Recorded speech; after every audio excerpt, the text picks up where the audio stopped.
Wala akong masabi. Speechless po sa mga kabayan kasi hindi niya ito in-expect. Hindi niya akalain na mangyari ito sa kanya. Hindi siya nagsasabi ng sitwasyon niya eh. Hindi siya humingi ng tulong po mga kabayan, no? Tayo po mismo ang nakadiscover sa sitwasyon niya. Tayo mismo ang nag-decide na tulungan kasi nakita natin eh. Mga kabayan, at katapos lang talaga umulan. Alis kami ngayon. Dito si Bugoy, sama natin si Bugoy, si Imok. Nandun, naghihintay sa crossing. Bibili kami ngayon, maghanap kami ngayon ng mga kahoy. Gagamitin sa bahay ni Migosindo. Tricycle lang kami ngayon kasi maulan-ulan. Samahan nyo kami mga kabayan. Pagkakasahin na namin yung aming budget. Kulang yung aming budget po mga kabayan. Ayan po mga kabayan, may mga buhangin na kami dito. Kinakakot na papunta doon sa loob. At may hollow block na rin mga kabayan na pinadeliver natin. Tapos yung buhangin, no? Buo na ang aming pong materialis dito. At mamaya bibili na rin kami ng kahoy. Kompleto na yung aming pong budget para sa materials. Kulang na lang po natin yung sa panday po natin at sa ibang expenses pagkain ho mga kabayan sa mga gagawa. Ayan ho, tuloy tayo sa ating ginagawa. Basta ho ay mayroon tayong magawa ay gagawin po natin mga kabayan po natin. Si Bugoy, yung ating training. Saka si Imok, si Purman Imok nandito rin. At doon sa loob po si Purman Imok ho mga kabayan.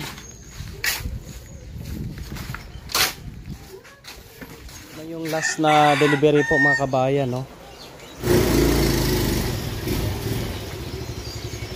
Bili na rin tayo ng bigas. Yan, 2 bags pang konsumo para sa panday po natin mga kabayan. Dito din po si Migo Luwelo. Ayan po, ang classmate din po namin yan mga kabayan. Bumisita dito, tulong din sa paghakot ng buhangin. Mamaya hinintay namin yung aming biniling kahoy, i-delivery mamaya po mga kabayan. Dumating na po mga kabayan, no? Yung ating pong delivery. Ito po ay ang in-order natin kanina na kahoy. Ito yung gagamitin namin, no? Pure kahoy ito, mahogany. At germelina ho mga kabayan. At ito ready na yung ating pong mga materyales, no? May hollow blocks, semento. Nandun sa loob, no? Ating pong papakita sa inyo. Ready na po ito. Kasama pa natin dito si Bugoy. Ito si Bugoy, si Imok. At nandito din po yung ating pong isa sa mga classmate na. Tatlo kami mag-classmate po mga kabayan. Dito si Migo Luwel ay tulong din po sa dito. Ito ho, yung aming mga materialis ngayon na hinanda, no? Para sa mabilisang action at tugon po, no, sa ating pong kaibigan ho dito. Maraming salamat unang-una sa ating mahal na Panginoon na binigyan niya tayo ng pagkakataon na makapag handog ng ganitong blessing ho mga kababayan sa ating pong classmate mga kabayan. Kasi hindi ko in-expect mga kabayan na ganito yung sitwasyon niya dito, no, mga kabayan. Dito lang po siya natutulog, ganun lang po, no? Kasi ito, bumili siya ng inipon-ipon yung kanyang mga materyales. Nakabili siya ng ito, Hardiplex. Ito naman ay nakapag-umpisa na siya lang gumawa nito. At yung mga ito, yan o, yung plywood, meron na po. Kaya yung mga yero nandito, gumawa muna sa dito ng pansamantala para ho di sa mabasa na pinatong niya yung mga yero sa taas. Kaya ito ho ang ating pong tugon dito na tulungan natin siya na mabuo yung kanyang bahay mga kabayan. Kasi nga ang kanyang hanap buhay ay nagdadagat lang po mga kabayan. Alam mo naman ang buhay sa dagat. Sumasama lang din po siya mga kababayan. And then pagka uwi niya, bumiyahe pa siya ng padjak. Ganon lang po ang kanyang hanap buhay. Talagang sobra din ang pagsusumikap niya. Kailang hindi po kaya ng kita po mga kabayan. At sinusuportahan niya yung kanyang anak na nandun sa poder ng kanyang asawa. Ito po ay hiwalay sa kanyang asawa. At ito yung sasabi nating broken family. Dahil nga po, ang kwento nito parang may kahawig sa kwento po ni Imokho, mga kababayan. Kaya nandito tayo, no, bilang classmate natin, supportahan natin ito.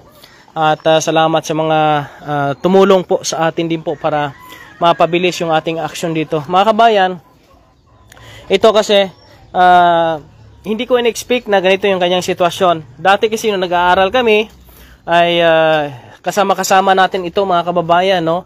Matalino itong batang ito, ang ating classmate. Pagka wala akong answer sa assignment, siya meron, pinapakapi niya ako. Yung bang binibigyan niya ako ng answer. Kaya yan po mga naalala ko sa kanya. Kaya sabi ko, nung nakita ko ito, nung binisita ko sa dito, gumawa agad ako ng assessment po, mga kababayan, para naman po ay matulungan po natin, no?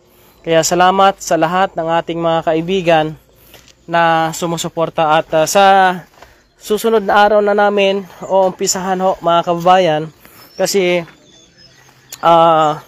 bukas may gagawin pa yung ating panday. Bali Friday kami mag-umpisa, at ito nakaready na lahat ng aming gagamiting materialis po, mga kababayan.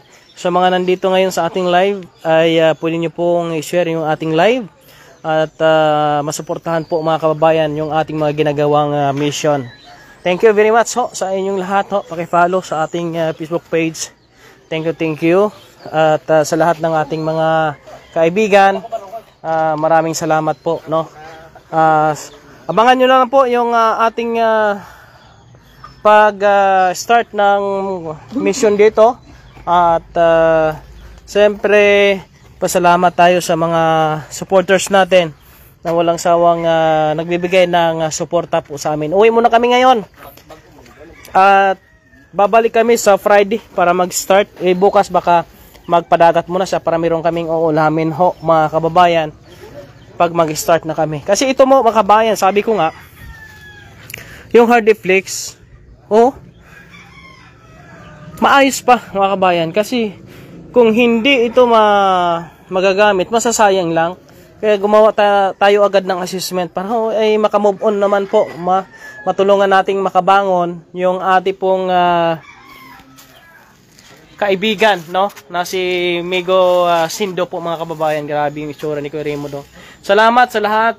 Una talaga ulit sa Panginoon na binigyan natin ng pagkakataon na makagawa ng ganitong pagtulong, Gumamit po siya ng tao para po ay matulungan din po ako at matulungan din natin, no, si Migo Sindo, kasi nakita natin yung deserving talaga na mabigyan po ng blessing. Kasi ito, mga kabayan, hindi lang po siya basta nakatambay, kundi gumagawa, halos lahat ay ginagawa niyang paraan para siya ay kumita, para siya makakain, para siya ay makapag support sa kanyang anak po, mga kababayan. Yan dapat tularan ho, mga kabayan. Kaya tayo, susupport tayo kung mayroon tayong magagawa. Kaya unang-una, pasalamatan ko muli yung ating kaibigan na simula noon hanggang ngayon ay nandyan, nagmamahal po sa atin, kay Ate Rosalinda Hobero. Maraming salamat sa kanya kasi hindi niya tayo pinabayaan pagdating po, no, sa ating ginagawang mission. At ito, sabi ko nga sarili ko, masaya ako na makagawa ako ng pagtulong, mga kabayan. Kahit na sa sarili ko, kahit kailangan ko ng budget, pero ang iniisip ko yung ibang tao, no? Lalo ngayon, yung sasakyan nga natin, need pa po natin ng financial kasi ipapagawa pa natin yon by next week na, pinapabalik tayo sa Toyota, wala pating budget. Pero hanapan natin yan, inuna natin ito, si Migo Sindo, para naman po ay makatulong, makabangon siya at makarecover siya sa nangyari po sa kanyang buhay. Isa ito sa mga mission po natin, na ito ay hindi lang mga senior yung ating tutulungan, hindi lang yung mga bata, hindi lang mga hinang katawan, kundi titingnan natin kung karapat-rapat ba talagang tulungan. Kaya ito, base sa ating assessment, at ito naman ay yung tao ay talagang masasabi kong hindi na iba sa atin kasi classmate natin yan. Meron kaming pinagsamahan din, no? Nung kami nag-aaral, sabi ko nga kaninang kwento ko nga sa klase kasi dati napaka hina ako sa klase. Siya medyo may talino kaya nakikikapi lang ako sa kanya ng mga answer, no? Yan hindi ko makalimutan, mga kababayan. Kaya nandito pa rin ako, down to earth pa rin po tayo. Kung sino yung mga pwede natin matulungan, nandito tayo sa baba para para abutin ho sila. Tayo kahit wala tayong budget, gumagawa tayo ng paraan, nanawagan tayo sa ating mga taga-suporta na sila din po ay makatulong po sa atin para makapag-conduct din po tayo ng pagtulong. Kaya ang Panginoon, nasasabi ko nga sa sarili ko, hindi ako pinabayaan, no? Kahit na mayroong mga taong against sa ginagawa natin, kahit mayroong mga taong hindi natutuwa sa ginagawa natin, continue pa rin ako kasi alam ko na ang Panginoon ang nakakaalam sa lahat ng aking mga ginagawa. Kaya siya ay gumagamit din po ng mga tao na pwedeng makatulong po sa atin. Napaka-blissful po ni Kuya Raymond kasi mayroong mga taong nagmamahal, no, sa mission po natin kasi kung wala sila, mahirapan po tayo. Importante kasi sa ganitong mission is financial po, mga kababayan, no? Kita niyo si Kuya Raymond sa sobrang pag-aasikaso parang tingnan mo na sarili ko, napabayaan ko na. Sobrang hagad po natin. Tila lang ng ulan. Uminit-init na rin po sa ngayon. Uwi muna kami kasi dumating na lahat ng materyales, kompleto na. At bukas siguro gagawa tayo ng may bibisitahin tayo. At Friday, continue na kami sa paggawa po dito, mga kabayan. Hanggang sa muli po, no, sa inyong lahat. Sana huwag kayo magsawang magsuporta kayo, Raymond. Lalo na po sa aking mga sponsors, no. Talagang maraming salamat. At kay Ate Edelmera, thank you very much. Isa rin po yan sa mga kaibigan natin na nagmamahal po sa atin. At sa GC po na ginawa natin sa Team Sawi, nag-share din po sila dito, no, ng buhangin, mga kababayan, at Hello Blocks. Sila ni Ate Rai, Mission, at si Ate Liardo, at ganoon din po si Ate Marieta. Yan, maraming salamat po, malaking tulong po yan. At si Ate Rosalinda Hubero ay nag-share din po siya, mga kabayan. Ay yun po yung gagamitin namin sa expenses namin sa paggawa na po. Ngayon, kumpleto ng materyales na kumpleto na po natin, mga kabayan. And thank you very much po sa inyong lahat, ha. Sinsya na kayo, grabe, sobrang haggard na talaga ni Kuya Raymond. Pero okay lang, mahalaga ay meron tayong matulungan na muling maibangon natin yung kanyang sitwasyon. Kapag meron sang maliit lang po ito, mga kabayan, no? Tulad lang po ito sa mga ginagawa nating bahay kubo. Kapag meron sang maayos na tahanan dito, makapaghanap buhay sa maayos at yung isip niya ay maiwas sa stress kasi ito nagkwento to sa akin na stress sa buhay niya. Talagang nililibang niya na lang sarili niya. Tulad niya kasi yung asawa niya nandun sa iba, mga kabayan. Mga ganun kasi yung kwento ng buhay niya. Gusto niyang minsan naisip niya sa sarili niya parang napapagod siya pero lumalaban pa rin siya. Kaya nandito ako bilang classmate, hindi natin maiwasan na ganun, no, na suportahan po siya, mga kababayan. Mabuting tao siya. Sabi ko nga sa ibang tao ang mabuting tao hindi pabayaan ng Panginoon, no? At gagawa ng paraan ng Panginoon para makarating sa kanya yung nararapat po sa kanya. Kaya sa kanya, birthday niya sa 18. Kaya ito yung pa-birthday natin sa kanya, mga kababayan, no? Kaya tuloy si Kuya Raymond, solo tayo na gumagawa ng mission. Wala tayong mga sinasandalang mga malalaking vlogger o malalaking vlogger na kasama. Wala. Tayo lang po dito at meron tayong mga kasama na tumutulong din sa atin. Kaya blissful po tayo na hanggang ngayon nakatayo tayo sa sarili nating paa. Salamat sa aking mga sponsors na kahit iilan lang po sila, kahit pasulpot-sulpot po sila, ay mahalaga ay nandyan po sila na nakaalala at nakasuporta po sa atin. Mga kabayan, no, hindi na magtatagal muna yung ating update. Abangan nyo lang po sa next day, sa Friday. Maraming salamat. Ito po ay ang barangay 2, no, sa syudad po ng Sipalay. Ito lang muna ang ginagawa ni Kuya Raymond. Hopefully, in the future, someday, ay makatulong na rin ako uli sa aking pamilya, sa aking sarili.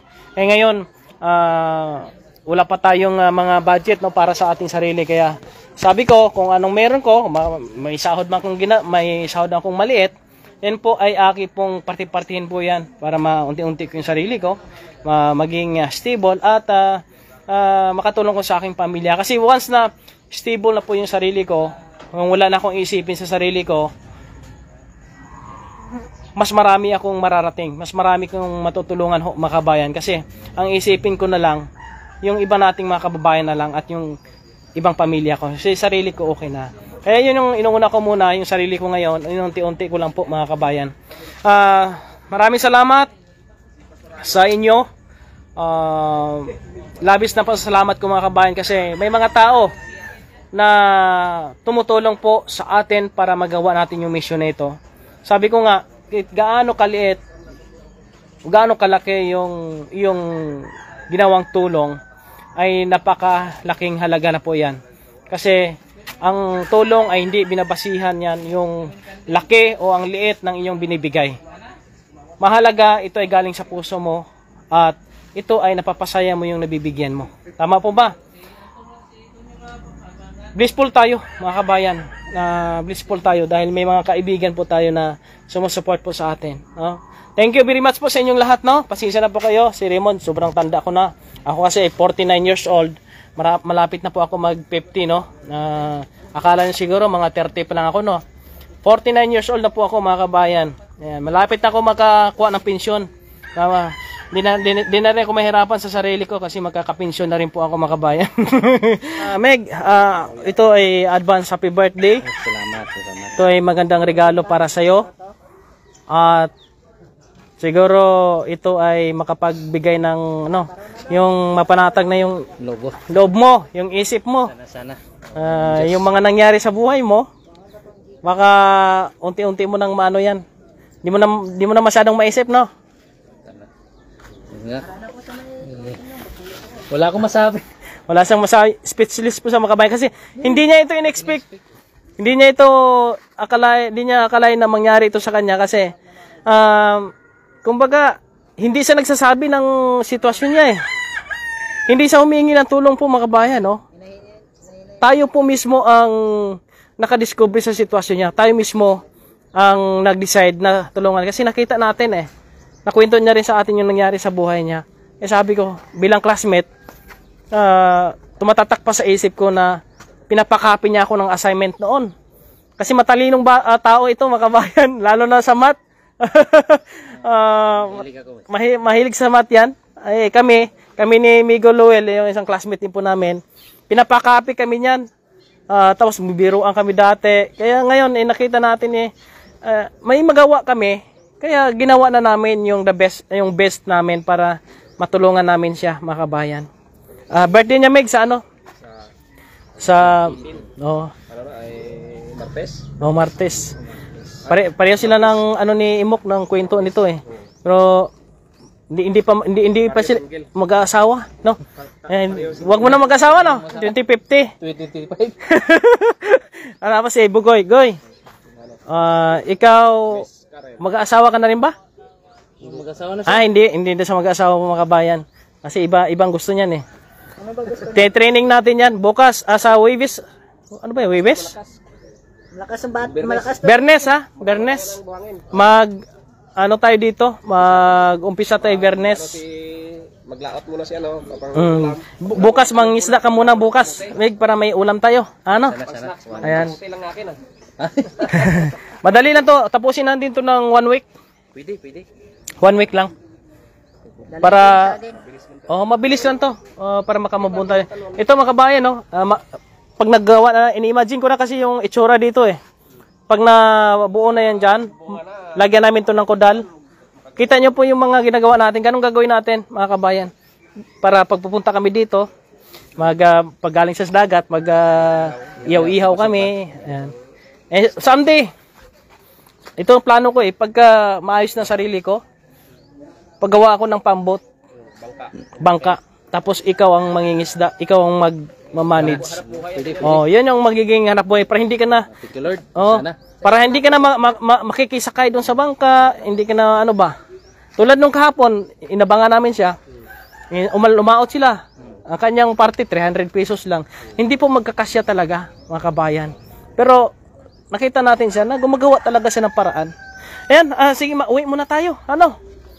Meg, okay ka na dito? Bukas, Wibis na kami, Bernes. Bernes na kami balik. Baka Sige. bukas may ulam bukas baka gawa ng Diyos. Punta ko sa inyo. Sige. Dadala ko ng isda. Bisita ka lang doon sa bahay bukas kung ano, ano ka. Makakalaot. Mag-iwan tayo. Ayan, God bless po sa inyong lahat po mga kabayan. Salamat sa Panginoon na siya ang nagbigay ng kapamaraanan para ho ay dumating no sa kay Migo ang blessing na ito. Na ito ay hindi po inaasahan po mga kabayan. Ganun talaga. Mga blessing kasi di mo alam yan eh. Kaya gumawa ka ngayon ng mabuti, baka sa pakalipas ng mundo, darating yung blessing mo, di ba? Pakalipas ng mundo. Di ba? Pag wala ng mundo, saka na yung Missing. Ayan, okay na to. Kasi na ito. Maganda, malinis. Sa Riso na kami bumili. Risuan para hindi kami mahirapan na maghakot, maghahanap ng taga-lagari, magdodoble gastos namin. Ay Meg, no? Mga kabayan, maraming salamat po sa inyong lahat ha. At God bless. God bless sa inyong lahat.